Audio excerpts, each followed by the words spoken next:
Assalamualaikum warahmatullahi wabarakatuh. Perkenalkan, nama saya Adim Rofida Rojat dengan nomor induk mahasiswa B100200357 dari kelas manajemen akan mempresentasikan proses pembuatan produk proyek warga negara. Dan kali ini saya akan mengangkat topik tentang dampak pandemi COVID-19 pada perekonomian Indonesia. Ada beberapa langkah dalam pembuatan proyek warga negara kali ini. Ada beberapa langkah dalam pembuatan proyek warga negara kali ini. Langkah pertama yaitu merencanakan pembuatan video presentasi tentang topik yang dipilih dari awal hingga akhir presentasi. Langkah kedua, mengamati dan mempelajari tentang dampak pandemi COVID-19 pada perekonomian Indonesia. Lalu langkah ketiga yaitu mengatur pembuatan produk proyek warga negara berupa pembuatan artikel terkait dampak pandemi COVID-19 pada perekonomian warga Indonesia. Adapun langkah keempat, membuat produk proyek artikel dengan cermat dan tepat sesuai dengan topik yang telah dipilih. Dikutip dari kompas.com, Indonesia mengonfirmasi kasus pertama infeksi virus corona penyebab COVID-19 pada awal Maret 2020.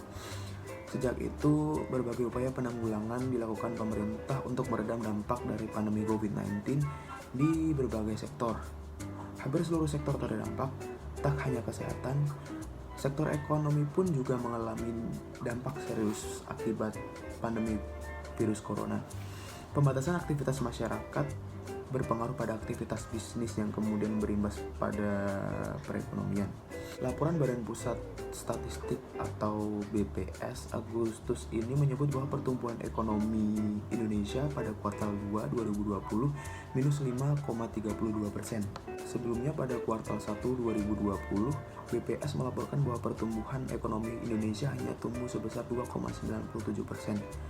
Turun jauh dari pertumbuhan sebesar 5,02% pada periode yang sama 2012 lalu.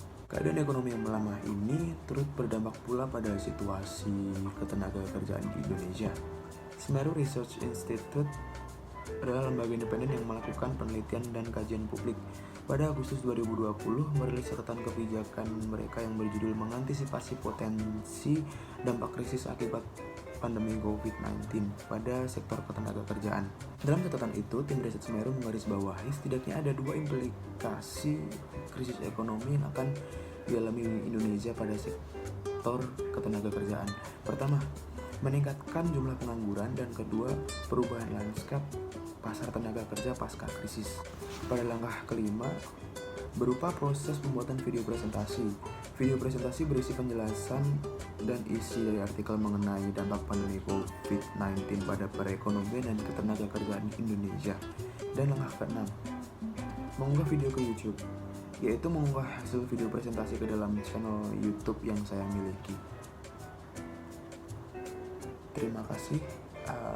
Jika ada kurangnya saya mohon maaf sebesar-besarnya. Wassalamualaikum warahmatullahi wabarakatuh.